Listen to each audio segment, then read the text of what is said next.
जड़े विशिष्ट कवि मतरे कापुरुष परी मरिबा जगते नुहे नर पौरुष। कापुरुष परी मरिबा जगते नुहे नर पौरुष। परहित सधी मरे जे महिरे सेही एका सुपुरुष सेही एका सुपुरुष। दर्शक बंधु आज गुरु दिवस पावन परिसर रे समस्त विज्ञ अभिज्ञ गुरु तथा शिक्षक मान टीएनटी परिवार तरफ अनेक अनेक शुभेच्छा शुभकामना और धन्यवाद जनवा सहित स्वागत करने बर्तमान आम सहित सुशांत सर उपस्थित अच्छा सर आपण तरफ अनेक अनेक शुभेच्छा और शुभकामना गुरु दिवस अवसर में।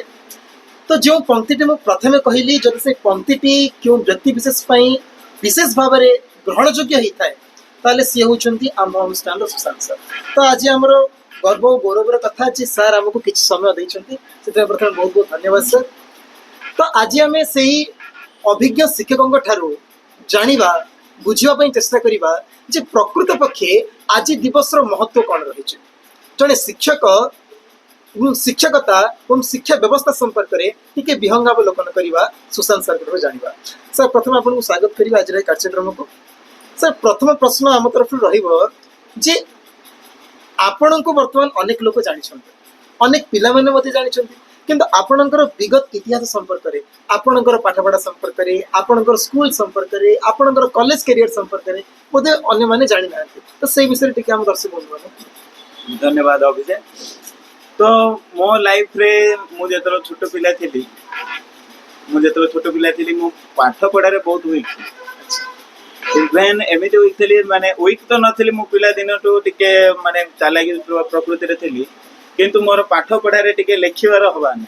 अच्छा बुझा लेखिबारे मोर जेतलो प्रॉब्लम हैला मु 7th क्लास रे इवेन फेल मते हेली आउ मु आम दर्शक मानक मते कहूची जे फेल होबाटा दुनिया रो सबटु बड़ कलंकर जिनिस कारण से समय जो फेल होते आम ऊपर स्टैंडर्ड को जाइना एबे तो सर्वशिक्षा अभियान जो लगी जाइए समस्त पास होती ये किंतु से समय आम 7th क्लास रे बोर्ड थिला तो से समय मुझे तो फेल होती मोर जो मैंने सांग थे से ऊपर क्लास को पढ़े एवं आमको जहाँ जूनियर बोली भावुली से आम क्लास को पढ़े आए तो से भरी मुझे गोटे स्टैंडर्ड रही ना मु ऊपर क्लास रे मिसी पाली ना तल क्लास रे मिसी पाली जो मैंने मो क्लास रे पढ़ले मुझे सीनियर जो मैंने ऊपर पढ़े ताके मो सीनियर बुझे मो पिला मो सांग मोर सीनियर तो सेटा मो जीवन सब बड़ गोटे कथा जे फेल हो गोटे माने से बही को आउे पढ़िया इवेन एमती ना मोर पाठ हबार ना गोटे का प्रोब्लेम थी मोर लेखा तापरे माने धन्यवाद कहबी मोर जे सार थे से समय बाबू सार बोली आम साई पाखर मत कही जे अक्षर सजाड़ा हस्तलिपिर कौन आवश्यकता ना हस्तलिपि केवल स्पीड रे लिखिबार आपण शिखै पारिबो हस्त जदि आपणकर हो नै अक्षर जदि हो नै ताले आपण अक्षर लेखन माने ए को आमे जेउ पर डिजाइन रे लिखि पारिया सेही जो ए जदि सजाड़ी जाउती ताले एबीसीडी सब सजाड़ी जो आ आपण सहज रे लिखि पारिए जोडा कि आपण लिखिबा। तापर मोर आ गोटे प्रॉब्लम थिला मोर टिके स्टैमरिंग प्रॉब्लम थिला मोर माने पहिला वाले पार्टी लागि जारो इवेन मोर घरे जेतला मते दुकान को पठार सेठी मु बहुत समय पठेदार कारण मते कहिया को डर लागिया माने आलू जो कही माने बुझी पारिया नहीं दुकान वाला से समस्त गहली दिन मुझे कह ना लाज तो यही प्रोब्लेम मोर थिला किंतु से समय मोर सार माने जमी कहली बाबू सार तापर मोर 10th क्लास रे गोटे सुशांत सार बोली आसले मो ना सुशांत सुशांत तो सुशांत सार मत बहुत हेल्प कर से 7th क्लास टू मोर टिके कम बैक है मोर टिके पाठ पढ़ारे टिके आग्रह सृष्टि है 10th रे जो मु 5th क्लास हेली बुझे आम माने आम घरे समस्त पाठ पढ़ते किंतु मु गोटे पिला जे कि 1st क्लास मो बड़ भाई बहुत पाठ मत पीजी सरला समस्त भल पाठ पढ़ते मुझे कि प्रथम थर मोर 1st क्लास है आम परिवार लोक मत खुशी होते किंतु से जगार मत आउ गोटे ये मिल जाता माने धक्का मिल जाता मत टे कला लाइन रे जावाक इच्छा किंतु आमर जो बड़ भाई अच्छी सी मत कहले जे तो भल 1st क्लास आई तो साइंस नियो तो जदि तो 2nd क्लास होता कमर्स से समय मेंटालिटी जो मु 10th पढ़ी से समय मेंटालिटी थिला जे पिला 1st क्लास होती तो साइंस नौ पिला 2nd क्लास होती तो कमर्स नौ पिला 3rd क्लास होती तो ये नौ पिला जस्ट पास होती तो आईटीआई नौ यही प्रकार मेंटालिटी से समय थिला। अच्छा बुझे से तो मुझे समय जो साइंस नहीं मत से बहुत ये लगे समस्त कहे ଯେ ସଠିକ ଗୁରୁ ବାଛିବାଟା ଗୋଟେ କଳା। ଯଦି ସଠିକ ଗୁରୁ ଆପଣ ନ ବାଛି ପାରିଲେ ତାହେଲେ ଜୀବନ ଅବାଟକୁ ଯାଇପାରେ। ସେଇପରି ଆମର କୋଉ ଗୁରୁକୁ ନିନ୍ଦା ନୁହେଁ, ଆମକୁ ସେଇ ସମୟରେ ଗୋଟେ ସାର୍ଟ ମିଳିଥିଲେ, ତାଙ୍କେ କଣ କହୁଥିଲେ ଯେ ପାଠ ପଢିବା ନାହିଁ, କେବଳ ଆମକୁ ପଇସା ଦେଲେ ତମେ ଯିବ, ଏଇ ଟାଇପର। ସେଇ ସମୟରେ ଆମକୁ +2 ସାଇନ୍ସ ପଢିବା ପାଇଁ 2200 ଟଙ୍କା ନେବାର ସେଇ ସମୟରେ। ଏବେ ସେଇଟା ବୋଧହୁଏ 8000 କରିଦେଇଥିବ ମାସକୁ। ମାସକୁ 2200 ଟଙ୍କା ଆମେ ଦେଇକିରି ପାଠ ପଢୁଥିଲୁ। ତଥାପି ସେଇଠି କଣ ହବାର, ପ୍ରତିଦିନ ତାଙ୍କେ କ୍ଲାସ ଆସିବାର ନାହିଁ, କେବଳ ଆମେ ବହିକି ପ୍ରାକ୍ଟିସ କରିବାର। ଏଇପରି ମୋର ସାଇନ୍ସରେ ବହୁତ ଦୁର୍ଗତି ହେଲା। ତାହେଲେ ଆପଣଙ୍କ +2 ସାଇନ୍ସ? +2 ସାଇନ୍ସ ଥିଲା ମୋର ଯେତେବେଳେ ଷ୍ଟାର୍ଟିଂ ହେଲା। +2 ସାଇନ୍ସ ଥିଲା ମୋର। ଯେତେବେଳେ ଆଇଟି ସ୍ପେଶାଲ ସବଜେକ୍ଟ ଥିଲା, ଆଇଟି ଇନଫର୍ମେସନ ଟେକ୍ନୋଲୋଜି କମ୍ପ୍ୟୁଟର ଯୋଉଟା ମୋର ଗୋପାଳପୁର କଲେଜ ଥିଲା। ସେଇଠୁ ମୋର ଟିକେ ବ୍ରେକ୍ ହେଇଲା, କିନ୍ତୁ ଧନ୍ୟବାଦ ଦେବି। ତାପରେ ଆମର ଯୋଉ ଇଏ ହେଲା, ମାନେ ଯୋଉ ପାଠ ପଢା ସିଷ୍ଟମ ହେଲା, ମୋର ସାଇନ୍ସରେ ଯେହେତୁ କମ ମାର୍କ ଆଇଲା, ତେଣୁ ମତେ କୋଉ ଅନର୍ସ ମିଳିଲା ନାହିଁ। ମୁଁ ଯଦି ଆର୍ଟ୍ସକୁ ଆଇଲି, ବହୁତ ରେସ୍ ହେଲା। ସେତେବେଳେ ମୁଁ ଦେଖିଲି ଯେ ଇଂଲିଶ ଭଳିଆ ସବଜେକ୍ଟ କିଏ ନଉନାହାନ୍ତି। କାହିଁକି? କାରଣ ଇଂଲିଶରେ ମାନେ ଇଂଲିଶ ଗୋଟେ ବିଶାଳ ସମୁଦ୍ରରେ ପହଁରିବାକୁ କାହାକୁ ଇଚ୍ଛା ନାହିଁ। ସେଇଥିପାଇଁ ମୁଁ ଦେଖିଲି ଯଦି କିଏ ନେଉନି ମୁଁ ନେବି, କିଏ ଯଦି ନଉନି ମୁଁ ନେବି। ତ ମୁଁ ସେଇ ସମୟରେ ଇଂଲିଶ ଅନର୍ସ ନେଇଥିଲି। ଆଉ ଜାଣିକି ଆଶ୍ଚର୍ଯ୍ୟ ହେବେ ଯେ ଆମର ପୁରା କଲେଜରେ ଆମେ 3 ଜଣ ଇଂଲିଶ ଅନର୍ସ ନେଇଥିଲୁ। 200 ପିଲା ଭିତରୁ କେବଳ ଆମେ 3 ଜଣ ନେଇଥିଲୁ ଇଂଲିଶ ଅନର୍ସ। କାରଣ ସେଇ ସମୟରେ ବହୁତ ପିଲା ଡରିବାର ଇଂଲିଶ ଅନର୍ସ ପାଇଁ। ତ ତାପରେ ଟିଚର ମିଳିବାଟା ମତେ ବହୁତ କଷ୍ଟ ହେଲା। ତ ତାପରେ ଆମର ଏଇ TNTର ଯିଏ ମ୍ୟାମ୍ ଅଛନ୍ତି, ତାଙ୍କ ସହିତ ଆମର ସାକ୍ଷାତକାର ହେଲା। ତାଙ୍କେ ମତେ ବହୁତ ପ୍ରୋତ୍ସାହନ ଦେଇଛନ୍ତି ଏଇ ଇଂଲିଶ ଅନର୍ସରେ। ଏବଂ ଗୋଟେ ସେମିଷ୍ଟର ମଧ୍ୟ ମୁଁ ତାଙ୍କ ପାଖରେ ପଢିଛି। ହଁ, ଗୋଟେ ସେମିଷ୍ଟର ପଢିଛି। ତାପରେ ମତେ ଆଉ ଜଣେ ଭଲ ଗୁରୁ ମିଳିଲେ, ଯୋଉଟା କି ସାର୍ ନମସ୍କାର କହିବି ଆଜି ଗୁରୁ ଦିବସରେ, ଯେ ରମାକାନ୍ତ ପାତ୍ର ବୋଲି ଗୋଟେ ସାର୍ ମିଳିଲେ, ଯିଏକି ମତେ ବହୁତ ସାହାଯ୍ୟ କରିଛନ୍ତି ସେଇ ମନରେ। ଏବଂ ମୋର ଇଂଲିଶ ସ୍ପିକିଂ ସ୍କିଲ୍ ମଧ୍ୟ ସେଇଠୁ ଟିକେ ଇମ୍ପ୍ରୁଭ୍ ହେଲା। ଯେହେତୁ ସାର୍ ଅଛନ୍ତି, ସାର୍ ଆମକୁ ମାନେ ମୂଳରୁ ପଢେଇବାର ସେ ସାର୍ ହେଲେ। ତାପରେ ଆମର ଯୋଉ +3 ପରେ ଆଶିକା ମ୍ୟାମଙ୍କ ସହିତ ମିଶିଲା ପରେ ମୋର ସେଇଠୁ ଟିକେ ଉନ୍ନତି ଘଟିଛି। ଆଉ ମୁଁ ବର୍ତ୍ତମାନ ମୋର PG ସରିଗଲାଣି। ତାପରେ ମୁଁ ବିଭିନ୍ନ ଜାଗାରେ ସ୍କିଲ୍ ଇଣ୍ଡିଆରେ ମଧ୍ୟ ପଢଉଛି, EDP ଟ୍ରେନିଂ ମଧ୍ୟ ଦଉଛି। ଆଉ ଆମର ଏକ୍ସାମିନେସନ ସେଣ୍ଟର ମଧ୍ୟ ଅଛି। ଏଇ ଆର୍ଟ୍ସରେ ମଧ୍ୟ ମୁଁ ପଢେଇକିରି 10 ବର୍ଷ ହେଇଗଲାଣି। ମୁଁ କାଲି ଭଳିଆ ଲାଗୁଛି, ଯେତେବେଳେ ପ୍ରଥମ ବ୍ୟାଚ୍ ଆସିଥିଲା ସେ କାଲି ଭଳିଆ ଲାଗୁଛି, ମାତ୍ର ଏବେ 10 ବର୍ଷ ହେଇଗଲାଣି TNTରେ ପଢେଇକିରି। ଏହା ସହିତ ଅପେରାରେ ମଧ୍ୟ ମୋର ଇଏ ଅଛି, ବହି ଲେଖାରେ ମଧ୍ୟ ଇଚ୍ଛା ଅଛି। ଏପରି ବିଭିନ୍ନ ଚାଲିଛି। ଆଚ୍ଛା ସାର୍, ଆପଣଙ୍କର ସ୍କୁଲ ଲାଇଫରେ ଏମିତି କିଛି ଇନସିଡେଣ୍ଟ ମନେ ଅଛି କି? ସେମିତି କିଛି ମଜା ମସ୍ତି, ସେମିତି କିଛି ମାଡ଼ ଆପଣଙ୍କର ଗୁରୁମାନଙ୍କ? ମାଡ଼ ତ ଏଇଟା ଗୋଟେ ସର୍ବକାଳୀନ ବିଷୟ। ଆମ ଯୁଗରେ ମାଡ଼ ବହୁତ କମନ ଥିଲା। ମାନେ ଆମେ ଭାତ କମ ଖାଇଥିବୁ, ମାଡ଼ ବେଶୀ ଖାଇଥିବୁ, ବୁଝିପାରୁଛନ୍ତି? ତ ସେଇ ସମୟର ମାଡ଼ର କଥା ଯଦି ମୁଁ କହିବି, ଆମ ସ୍କୁଲ ଲାଇଫରୁ ଜାଣିଛି, ଆମର ଥିଲା କୋଟପେଟା ସ୍କୁଲ। ମାନେ ବହୁତ ବଡ ନାଁ ଘୁଷିବାକୁ ଗୋଟେ ବର୍ଷ ଲାଗିଯିବ। Shaheed Laxman Nayak memorial municipality Kotpad high school. ଏତେ ବଡ ନାଁ ଘୁଷିବାକୁ ଗୋଟେ ବର୍ଷ ଲାଗି ଯାଉଥିଲା। ପିଲାମାନଙ୍କୁ ପଚାରିଲେ କହିପାରୁନଥିଲେ, ବୁଝିପାରୁଛନ୍ତି? ତ ସେଇଠି ଆମର ଦେଖିବେ ସବୁ ଭଲ ପିଲା, ମାନେ ସବୁ ଭଲରେ ଭଲ। ସେମାନେ ଭଲରେ ମଧ୍ୟ ଭଲ, ଖରାପରେ ମଧ୍ୟ ଭଲ। ତ ସେଇ ସମୟରେ ଆମର ଜଣେ କେଦାର ସାର୍ ବୋଲି ଥିଲେ, ତାଙ୍କେ ମତେ କ୍ଲାସ ମନିଟର ବାଛିଥିଲେ। ଏଇଥି କ୍ଲାସରେ ପିଟି ସାର୍ ଥିଲେ। ତାଙ୍କେ ମତେ କ୍ଲାସ ମନିଟର ବାଛିଥିଲେ। ତ ମନିଟର ବେଳେ ଆମେ ଟିକେ ଖରାପ ଯାଇଥିଲୁ, ଆମେ ସ୍କୁଲ ଲୁଚି ପଳାଏ, ବୁଝିଲ? ସେଇ ସମୟରେ ଟିକେ ଥିଲା ଯେ ଯେହେତୁ ମୁଁ ମନିଟର ଥିଲି, ଯେତେବେଳେ ପ୍ରଥମ କ୍ଲାସରେ ପ୍ରେଜେଣ୍ଟ ପଡିବ ମୁଁ ସେଠି ରହିଆ, ତାପରେ ପଳେଇଆ। ତାପରେ କ୍ଲାସ ଯେତେବେଳେ ସରିବ ସେତେବେଳୁ ଆଉଥରେ ପଳେଇ ଆଇବାର ସ୍କୁଲ ଭିତରୁ। ମାନେ ଯେହେତୁ ଆମ ଆଟେଣ୍ଡାନ୍ସ ପଚାରିବେ ସାର୍, ଆଜି କେତେଟା ପିଲା ହେଇଛନ୍ତି, ଅଣ୍ଡା କେତେଟା ମିଳିଛି, ଖାଇବା କେତେଟା ହବ, କିନ୍ତୁ ସବୁ ପଚାରିବେ। ସେତେବେଳୁ ଆମେ ଆଉଥରେ ରିଟର୍ନ ପଳେଇ ଆଇବାର। ତ ସେଇ ସମୟରେ ଗୋଟେ ଥର ଧରା ପଡି ଯାଇଥିଲୁ। ମୁଁ ଯାଉଥିଲି, ସାର୍ ଧରିଦେଲେ। ବହୁତ ବାଡେଇଛନ୍ତି। ଆଜ୍ଞା। ତ ସମସ୍ତେ କୁହନ୍ତି ଯେ ପାଠ ପଢିବା ସହିତ ପାଠ ପଢେଇବାଟା ସମ୍ଭବ ନୁହଁ, ଏବଂ ପାଠ ପଢିବା ସହିତ କିଛି ଇନକମ୍ କରିବାଟା ସମ୍ଭବ ନୁହଁ। ତ ଆମେ ଜାଣିବା ପାଇଁ ଚେଷ୍ଟା କରିବୁ ଯେ ଆମ ସହିତ ଯୋଉ ସୁଶାନ୍ତ ସାର୍ ଅଛନ୍ତି, ଯିଏକି 10 ବର୍ଷ ହେଲାଣି ପିଲାମାନଙ୍କୁ ପଢେଇବାର ଅଭିଜ୍ଞତା ରଖନ୍ତି, ସିଏ ବାବଦରେ କଣ ଚିନ୍ତା କରନ୍ତି? ପ୍ରଥମ କଥା କହିବି ଯେ ଗୋଟେ ଭଲ ଟିଚର ହବା ପୂର୍ବରୁ ଭଲ ଷ୍ଟୁଡେଣ୍ଟ ଲାଇଫ ଆପଣଙ୍କର ରହିବାକୁ ପଡିବ। ଯଦି ଆପଣ ଭଲ ଷ୍ଟୁଡେଣ୍ଟ ହେଇଛନ୍ତି, ଆଉ ଷ୍ଟୁଡେଣ୍ଟ ମାନଙ୍କର ନିଡ୍ କଣ, ଆବଶ୍ୟକତା କଣ? ହଁ, ଆଜି ମୁଁ ପିଲାମାନେ ପାଟି କରୁଛନ୍ତି, ମତେ ଗୋଟେ ବଢିଆ କଥାଟି ମତେ ଗୋଟେ ଲୋକ, ଅଜଣା ଲୋକଟି କହିଥିଲା ଯେ ମୁଁ ଗୋଟେ ଥର ବସିଥିଲି ବସରେ ସିଟରେ ବସିଥିଲି, ଆଉ ଜଣେ ଲୋକ ଠିଆ ହେଇଥିଲା। ମୁଁ ସିଏ ଯେତେବେଳେ ମୋର ପାଖକୁ ଆଇଲା ମୁଁ ତାକୁ କହିଲି ମାନେ ଆପଣ ଟିକେ ଡିଷ୍ଟାନ୍ସ ରହୁନାହାନ୍ତି ଶୁଣି ରହୁନାହାନ୍ତି। ସିଏ ମୋତେ ଗୋଟେ ଥର କହିଲା ଆଜି ଆପଣଙ୍କୁ ସିଟ୍ ମିଳିଯାଇଛି ବୋଲି ଆପଣ ବସିଛନ୍ତି, କାଲି ଯଦି ଆପଣ ମୋ ଜାଗାରେ ଠିଆ ହେଇଛେ ମୁଁ ବସିଛି ମୁଁ ଆପଣଙ୍କୁ ଏମିତି କହିଲେ କେମିତି ଲାଗିବ? ବୁଝିପାରୁଛ ନା? ଏଇଟା ମୋତେ ବହୁତ ଛୁଇଁଲା। ଯଦି ସତ କଥା ଯଦି ମୋତେ ଆଜି ବସରେ ସିଟ୍ ମିଳିଯାଇଛି ତ ମୁଁ ବସିଛି, ମୋତେ ଯଦି କାଲି ସିଟ୍ ନ ମିଳିବ ମୋତେ ଇଏ ମଧ୍ୟ ମୁଁ ଯେମିତି କରୁଛି ସେ ଏମିତି କରିବ ନା। ସେଇ ପ୍ରକାରେ ମୁଁ ଯେତେବେଳେ ସାନ ପିଲା ଥିଲି ପିଲା ଲୁମ୍ବା ମୋ ସାର୍ ମୋତେ ବାଡ଼ଉଥିଲେ, ଯଦି କିଛି ଖରାପ କଥା କହୁଥିଲେ ମୋତେ ବି ଆଘାତ ପ୍ରାପ୍ତ ହଉଥିଲା। ମୁଁ ଇଭେନ୍ ଏତେ ସେନ୍ସିଟିଭ୍ ପିଲା ଥିଲି, ମୁଁ ସ୍କୁଲ ଯିବାର ନାହିଁ, ଯଦି ମୁଁ ଖାତା ଲେଖିନଥିବି ସ୍କୁଲ ଯିବାର ନାହିଁ। ସେଇ ପ୍ରକାରେ ଆମେ ମଧ୍ୟ ପିଲାମାନଙ୍କୁ ତାଙ୍କ ଫ୍ରିଡମ୍ ଦେବାର ଅଛି, ପିଲାମାନଙ୍କୁ ଯେତିକି ସ୍କୋପ୍ ଦରକାର ସେତିକି ଦେବାର ଅଛି। ଆର ଅର୍ଥ ଏଇଟା ନାହିଁ ଯେ ଆମେ ତାକୁ ନେଗେଟିଭ୍ ଫ୍ରିଡମ୍ ଦେଇକିରି ତମେ ଯାହା କରୁଛ କର, ଏମିତି ନାହିଁ। ତ ପଜିଟିଭ୍ ଫ୍ରିଡମ୍ ତାଙ୍କର ରହିବାର ଅଛି। ପିଲା କ'ଣ ପଢ଼ିବାକୁ ଚାହୁଁଛି ଆମେ ତାକୁ ସେଇ ଜିନିଷ ପ୍ରୋଭାଇଡ୍ କରିବାର ଅଛି, ଯେଉଁ ୱେରେ ପଢ଼ିବାକୁ ଚାହୁଁଛନ୍ତି। ମନେ ରଖନ୍ତୁ ଯେ ଷ୍ଟୁଡେଣ୍ଟ 3 ପ୍ରକାର ଥାନ୍ତି କ୍ଲାସରେ ଷ୍ଟୁଡେଣ୍ଟ 3 ପ୍ରକାର। ପ୍ରଥମ ଷ୍ଟୁଡେଣ୍ଟରେ ଆପଣଙ୍କର IAS ଅଫିସର, ଯେଉଁମାନେ ଭଲ ପାଠ ପଢ଼ିବେ IAS ଅଫିସର।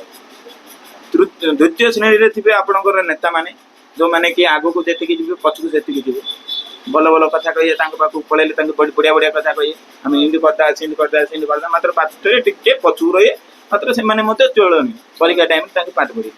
ତୃତୀୟ ଧାଡ଼ିରେ ଯେଉଁମାନେ ବହିବେ ସେମାନେ ହେଉଛନ୍ତି ଆତଙ୍କବାଦୀ, ତାକେ କେତେବେଳେ କ'ଣ କରିବେ କିଏ ଜାଣିନାହାନ୍ତି।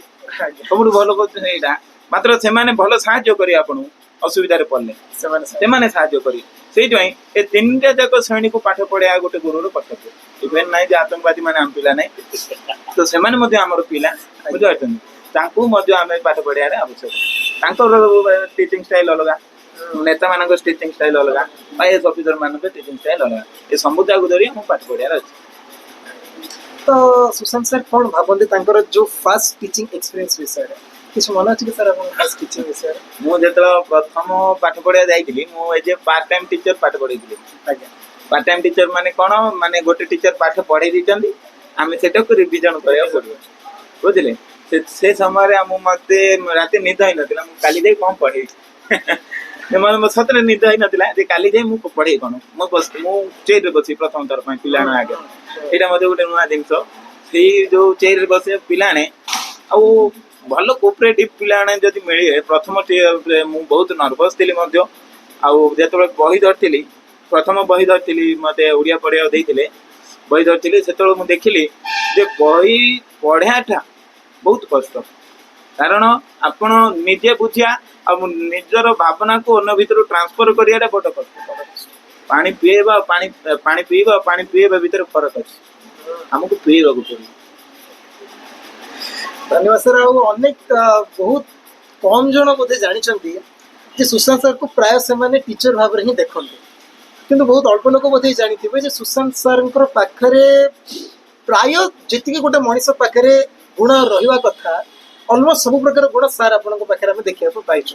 ସେ ବିଭିନ୍ନ ପ୍ରକାର ଅପେରା ଠାରୁ ଆରମ୍ଭ କରି ବିଭିନ୍ନ ପ୍ରକାର ଗୀତ ପର୍ଯ୍ୟନ୍ତ, ନାଚ ପର୍ଯ୍ୟନ୍ତ, ପାଠ ପଢ଼ା ପର୍ଯ୍ୟନ୍ତ, ପାଠ ପଢ଼େଇବା ପର୍ଯ୍ୟନ୍ତ, ମାନେ ଏମିତି କୌଣସି ଗୋଟେ ଜିନିଷ ନାହିଁ ଯୋଉଟାକି ଆପଣଙ୍କ ଭିତରେ ନାହିଁ। ତ ଆପଣ କ'ଣ କହିବେ ଏତେ ବଢ଼ିଆ ଜିନିଷ ଗୋଟେ ଅଲରାଉଣ୍ଡ ଡେଭଲପମେଣ୍ଟ ଆପଣଙ୍କ ଭିତରେ କେମିତି ଆସିଥିଲା? ଦେଖନ୍ତୁ, ସବୁଠୁ ମୂଳରେ ହେଉଛି ଇଚ୍ଛା ଶକ୍ତି। ଇଚ୍ଛା ଶକ୍ତି ତା ପାଖରେ ଥାଉଛି। ସିଏ କହିବ ମୋତେ, ମୁଁ ଯେତେବେଳେ ସାନ ପିଲା ହେଇଥିଲି ମୋତେ ଅପେରା ଦେଖିବାକୁ ବହୁତ ଇଚ୍ଛା, ମାନେ ମୋତେ ପିଲାଦିନଠୁ ସାହିତ୍ୟର ଇଚ୍ଛା, ତ ସାହିତ୍ୟର ଷ୍ଟୋରି ଜାଣିବାରେ ମୋତେ ବହୁତ ଇଚ୍ଛା। ମୁଁ ଅପେରା ଦେଖିଲେ ଅନ୍ୟ କୌଣସି ଜିନିଷ ଦେଖେନି, କେବଳ ଷ୍ଟୋରିକୁ ଦେଖେ। ଇଭେନ୍ ଆମର ଘରେ ଯେତେବେଳେ ଅପେରା ଷ୍ଟାର୍ଟ ହୁଏ, ମୁଁ ଗୋଟେ ବଢ଼ିଆ ଅପେରାଟି ମନେ କରୁଛି, ସେ ସମୟରେ କୁଳାଙ୍ଗାର ବୋଲି ଗୋଟେ ଅପେରା ଆସିଥିଲା। ସେ ଅପେରା ଶୁଣିକିରି ମୁଁ କାନ୍ଦି ପକେଇଥିଲି, ଲିଟରାଲି କାନ୍ଦି ପକେଇଥିଲି। ଆମ ଘର ଲୋକ ଆଇ ମୋତେ ବୁଝେଇଥିଲେ, ନାଇଁ ମାନେ ଏଇଟା ମାନେ ନର୍ମାଲ କାହାଣୀ ସହିତ କିଛି ଇଏ ନାହିଁ, ଇଟ୍ସ ଜଷ୍ଟ ଅପେରା ବୋଲି କହିଥିଲେ। ତ ସେଇ କାହାଣୀରୁ ମୋତେ ପିଲାଦିନଠୁ ଅପେରା ଦେଖିବାକୁ ଇଚ୍ଛା। ତ ସେଇ ଭିତରେ ମୋତେ ଯିଏ ଆପ୍ରୋଚ୍ କରିଛି, ସାର୍ ଆପଣ ଡିରେକ୍ସନ୍ ଦେବେ କି? ଡିରେକ୍ସନ୍ ବି ଦେବା। ଆପଣ ଅପେରା ଲେଖିପାରିବେ କି? ଅପେରା ଲେଖିପାରିବା। ଗୀତ ଲେଖିବେ କି? ସବୁ ଲେଖିପାରିବା। ମୋତେ ନାହିଁ ୱାର୍ଡ ଶୁଣିବାକୁ ଟିକେ ଇଚ୍ଛା ନାହିଁ। ତ ମୋତେ ଯାହା ବି ଯିଏମାନେ କୁହନ୍ତି ସେମାନେ ମୁଁ କରିବାକୁ ଟ୍ରାଏ କରେ। ଇଭେନ୍ ମୋତେ କହିବେ ଯେ ଆପଣ ସାର୍ ଇଂଲିଶ ପଢ଼ାଉଛନ୍ତି, ଆପଣ ମ୍ୟାଥ୍ ପଢ଼େଇ ଦିଅନ୍ତୁ। ତଥାପି ମୁଁ ଟ୍ରାଏ କରି ମ୍ୟାଥ୍ ପଢ଼ାଉ। ଇଭେନ୍ ମୁଁ ସବୁ ଚେଷ୍ଟା କରି ପିଲାକୁ କେମିତି ବୁଝେଇ ପାରିବା, ତା ପାଇଁ ମୋତେ କେତେ ପରିଶ୍ରମ କରିବାକୁ ପଡ଼ୁଛି। ଇଭେନ୍ ଗୋଟେ ଅପେରା ଲେଖିବାକୁ ମୋତେ 1 month 2 month ଲାଗେ। ତଥାପି ଯଦି କିଏ ଅନୁରୋଧ କରୁଛି ସାର୍ ଏଇ ବିଷୟରେ ଅପେରା ଲେଖନ୍ତୁ, ତ ମୁଁ ତା ଉପରେ ଲେଖେ। सर आपण टीएनटी को नहीं आपनकर मतामत कोन आपण अनेक वर्ष टीएनटी रे पढ़ाई मध्ये सरलानी आपण इनिशियल स्टेज पढ़ा मध्ये टीएनटी रे थिला तो टीएनटी को नहीं सर कोन भाबा देखो टीएनटी बहुत उन्नति करछि ए भितर मु आसिया भितर बहुत उन्नति करछि किंतु गोटे कथा कंसिस्टेंस रही माने गोटे कथा जारी रही कौन जे पाठ पढ़ार मान केबे कमिनी सेटा बढ़ी थाए बढ़ी बढ़ी मात्र पाठ पढ़ार मान केबे कमिनी सेही समय रे जो मात्र शैली परिवर्तन होइछि एतरे ये नहीं जे आग काल रे जो पाठ पढ़ा थिला आम सार मत पढ़े मत गाड़ी करथिले बाड़ी थिले एवं से माड़ मध्य कमी जाइछि सार किंबा मु मध्य आगे पिला माननको माने पेपर देला तांकर गोटे डर रहियारो एबे कोन है टीएनटी रे डिजिटलाइजेशन है जे ऑनलाइन रे मार्क दिया जाउछि सेतरे दबाडे प्रश्न ही नउनी पाठ पढ़ार मान कमिनी किंतु शैली परिवर्तन होइछि मानिया पड़ो आ गोटे सेकेंड कथा होछि एथि टीएनटी रे आपण सब जिंस ऑल राउंड डेवलपमेंट हो इवेन एमिति नाही जे केवल आपण पाठ पढ़िए एथिरे आपण मैनेजमेंट स्किल भी मध्य सिखि परिए एथिरे आपण केमिति गोटे भल चरित्र गठन करि परिबे हां एथिरे आपण पाठ पढ़ारे माने मार्क केमिति रखि परिए इवेन आपण जदि टीचर मानक पथरे लागुचन जदि गोटे भल स्टूडेंट जे कि टीचर को अप्रोच करछु मु तो कहछि को पिला मते राति रे सोयो दे पनी से बेस्ट पिला जे कि बारंबार फोन करी पचारियो सर एटा केमिति होला सेटा केमिति होला मु मोर सब काम छाडी मु तो पाठ पढ़िया रे लागि छी काहे कारण जे जहाँ को दरकार साहित्य रे कह जाइछि जे दरिद्र ठारे बदान्यतार महत्व रही बदान्यता कहाँ को दिया जिवो ना दरिद्र को दिया जिवो जहाँ को दरकार ताको ही दिया जिवो ठीक भाई आपण जदि भलो स्टूडेंट ताले टीएनटी आपण पय स्वर्ग आ जदि आपण खराब स्टूडेंट टीएनटी आपण को सठिक बाट न पे संपूर्ण चेष्टा करे और संपूर्ण उपाय मध्ये अप्लाई करी सर आपण कोन भाबंती पुरातन काल रे आपण समय रे गुरु शिष्यर संपर्क आउ वर्तमान समय रे गुरु और शिष्य मध्य संपर्क गुरुंकर मान पिला मानकर जो सम्मान भक्ति रहबा कथा सितिर कोन परिवर्तन आछे ना से संपर्क आज मध्ये अछि हाँ भल क्वेश्चन आपण कहले जे गुरु शिष्य संपर्क मु भाबे जे गुरु शिष्य संपर्क एक बाप पुअर संपर्क बापा झील जमी बापा पुओ जमी आम बापा जमी आमको खाया देकर आमको बड़ करती से गुरु आमको पाठ पढ़े भल जिन शिखे रास्ता भल बाटर नापी चेष्टा यही संपर्क मु देखुची विभिन्न जगह आजिकल कलुषित है किंतु यहाँ एक पवित्र संपर्क जो भगवान आस्था कम हो जाए किंतु गुरुर स्थान के कम हो पार ना तो पुरातन काल रे जेतलो गुरुकुल प्रथा चलीथिला सेबे मध्य गुरु शिष्य संपर्क अक्षुण नथिला एबे मध्य जदि हमर गुरु शिष्य संपर्क चलीछि होई पारे पिला माने पाठ पढ़ला परे गुरु को स्थान न्यून भाबचंदी आ पय सबुटु बड़ दायी जो न्यून भाबचंदी पिला माने जे एमाउंट डिजिटलाइजेशन आपण देखिबे YouTube रे तो आमे जो कांसेप्ट पढोचो आ आपण पढले पढतु न पढतु हम YouTube रे देखु किंतु YouTube आपण केबे मध्य आपणको नीड अनुसार दबो ना सेमाने जेमिति जानचंदी सेमिति पढ़े किंतु मु जेमिति प्रथम रे कहली जे गोटे इंडिविजुअल स्टूडेंट को इंडिविजुअल पाठ पढ़ा दरकार गोटे टीचर को माने गोटे वीक स्टूडेंट को वीक पाठ पढ़ा दरकार गोटे क्विक स्टूडेंट को माने इंस्टेंट पाठ पढ़ा दरकार इंस्टेंट पाठ पढ़ा जा जे कि जानि जे केमिति गोटे गीत लेक्चर जानि छी ताकू केवल 2-3 वर्ड कहले से धर दोउची ताले ताकू इंस्टेंट पाठ पढ़ा दरकार ता सहित टाइम वेस्ट करियार कोनोसी मूल्य नाही हम जानिचु से पिला 90 आनियो ताले ताकू केवल इंस्टेंट जेती दरकार ताकू गाइड इन दरकार आ जो माने वीक अछंती से माननको ये दरकार तो एही संपर्क केवल एही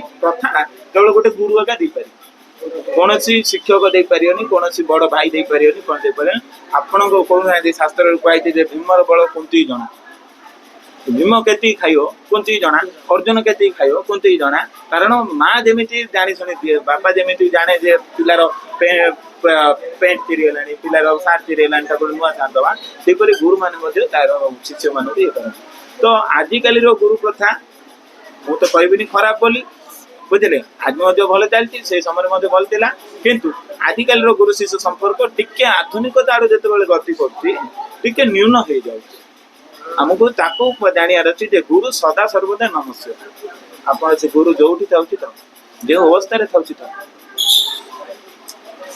सर पिलामाने आपण देखिथिबे जे पिलामाने गोटे गोटे लैंग्वेज रे सेमानकर ग्रिप आनिबा सेमानको बहुत कष्ट हो जाउछ धरନ୍ତୁ ଯଦି ଜଣ ଓଡ଼ିଆ ଭଲ କହିପାରୁଛି ସେ ଲେଖିପାରୁନି ଯିଏ ଭଲ ଲେଖିପାରୁଛି ସେ କହିପାରୁନି କାର ଗ୍ରାମାର ପ୍ରୋବ୍ଲେମ୍ ହେଉଛି ପିଲାମାନେ ଗୋଟେ ଗୋଟେ ଲାଙ୍ଗୁଏଜ ଶିଖିବାରେ ସେମାନଙ୍କୁ ବହୁତ ସମୟ ଲାଗିଯାଉଛି କିନ୍ତୁ ଯଦି ଆମେ ଆପଣଙ୍କ ଲାଇଫ୍ ବିଷୟରେ ଦେଖିବା ତାହେଲେ ଆପଣ ଇଂରାଜୀରେ ଯେମିତି ଗ୍ରିପ୍ ଅଛି ହିନ୍ଦୀରେ ଯେମିତି ଗ୍ରିପ୍ ଅଛି ଓଡ଼ିଆରେ ମଧ୍ୟ ସେମିତି ଗ୍ରିପ୍ ଅଛି ତ ଲାଙ୍ଗୁଏଜ ଗୁଡ଼ାକୁ ଶିଖିବା ପାଇଁ ଆମର ମାଇଣ୍ଡ ସେଟ୍ଟା କେମିତି ରହିବା କଥା ଦେଖନ୍ତୁ ମୁଁ କହିବି ଯେ ଅଭିଷେକ ଯେତେବେଳେ ମା ବୋଲି ଡାକିଲା ସେତେବେଳେ ସେ କୌଣସି ଗ୍ରାମାର ଜାଣିନଥିଲା ନା ଅଭିଷେକ ଯେତେବେଳେ ବାପା ବୋଲି ଡାକିଥିଲା ତାକୁ ଅକ୍ଷର ଶିଖେଇ ନଥିଲେ ତ ଲାଙ୍ଗୁଏଜ ଦୁଇ ପ୍ରକାର ଶିଖାଯାଏ ଗୋଟେ ହେଉଛି ମାନେ ବ୍ୟବହାରିକ ଯୋଉଟା କି ଆମ ଓଡ଼ିଆ ପିଲାଦିନଠୁ ଆମ ଓଡ଼ିଆ ପଢିଛୁ ମୁଁ ଯେତେବେଳେ ମା ବୋଲି ଡାକିଲି କିମ୍ବା ସେଣ୍ଟେନ୍ସ କହିବାକୁ ଲାଗିଲି ମତେ ସେତେବେଳେ ବିଶେଷ ଜଣା ନଥିଲା ବିଶେଷଣ ଜଣା ନଥିଲା ମୁଁ ଯେତେବେଳେ ସର୍ବପ୍ରଥମେ ଇଂଲିଶ ବହି ପଢିଲି इंग्लिश बही पढ़ी से मत नाम जाना ना एडजेक्टिव जाना किसी नाम ना केवल मो वार्ड मीनिंग को देखी जानी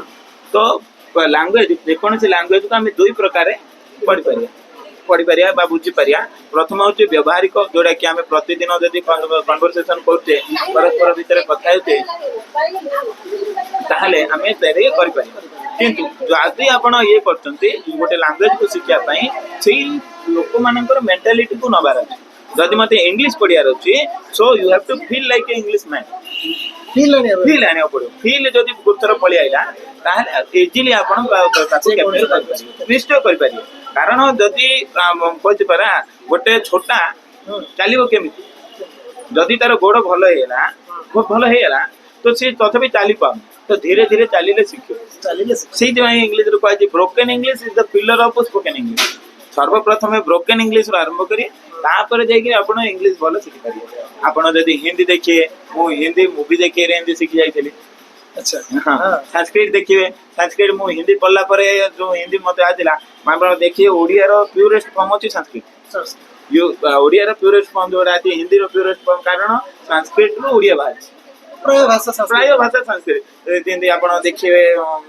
संस्कृत रे बहुत गुड़े वार्ड अच्छी जोड़ा कि ओडिया रो प्यूरेस्ट फॉर्म एक्जेक्ट फॉर्म माने किसी अपभ्रंश भाषा मध्य ओडिया रे अच्छी तो जेकोसी लैंग्वेज को शिखा तार ग्रामर तो आप आरंभ करूँ मात्र फ्लुएंसी आवश्यक एक्सपेरियंस आवश्यक से सहित लगियार अच्छे मुझे कहली अरे गोटे जिनिस आम पाखे केते पहुँचो जिते बड़े आम भितर से भूख बढ़ इच्छा शक्ति बढ़ सेटा हूँ सर्वप्रथम जिनिस सर शेष प्रश्नटी आज जेहेतु गोटे पवित्र गुरु दिवस पावन परिसर आज आसछि तो ये परिस्थिति रे आपणकर मतामत पिला मानक पे कोन रहबो उपदेश कोन रहबो हमर असंख्य दर्शक मानक तो सर्वप्रथम कहबी जे गोटे गछ बड़ हेबा पई कोन कोन दरकार गोटे गछ बड़ हेबा पई मूल होची माटी द्वितीय होची सूर्य किरण तृतीय होची पानी पवन एति हेला परे प्रथमे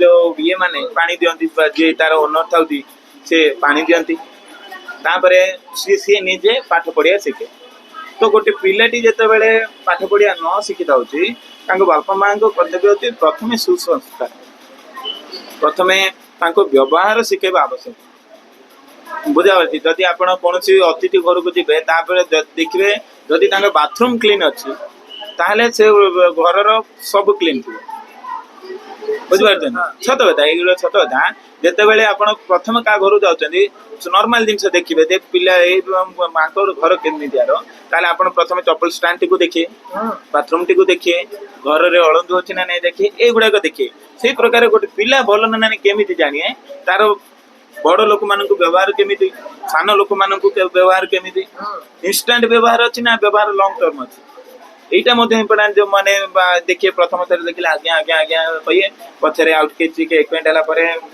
है अलग लैंग्वेज से गोटे पिला को जब व्यवहार शिखा माने भल रास्ता को जार अच्छी प्रथम व्यवहार शिखा जहाँ हो जाऊ जे कुभाषार प्रयोग निषेध यहाँ मेन जिन कुभाषार प्रयोग निषेध तत्सहित बड़ लोक मान प्राय जेकोसी कथा कह पूर्व निजक केमी लगुच से जानी भावियार अच्छे यहाँ सब बड़ जिन क्या देखो फर एग्जांपल मत गोटे लुकुड़ी कहला जे मु क्या सर आज गाड़ी करनी मात्र बहुत भल भल कथा कही मुझे केमी ना मो सीट रे जड़े लुकुड़ी बसी पड़ता ମୁଁ ଆଇଲା ବେଳୁ ସେ ପିଲା ଆଉ ଉଠୁନି। ହୁଁ ମୁଁ ତାକୁ ପାଖରେ କେତେ ବଇଲି ସେ ଉଠିଲାନି।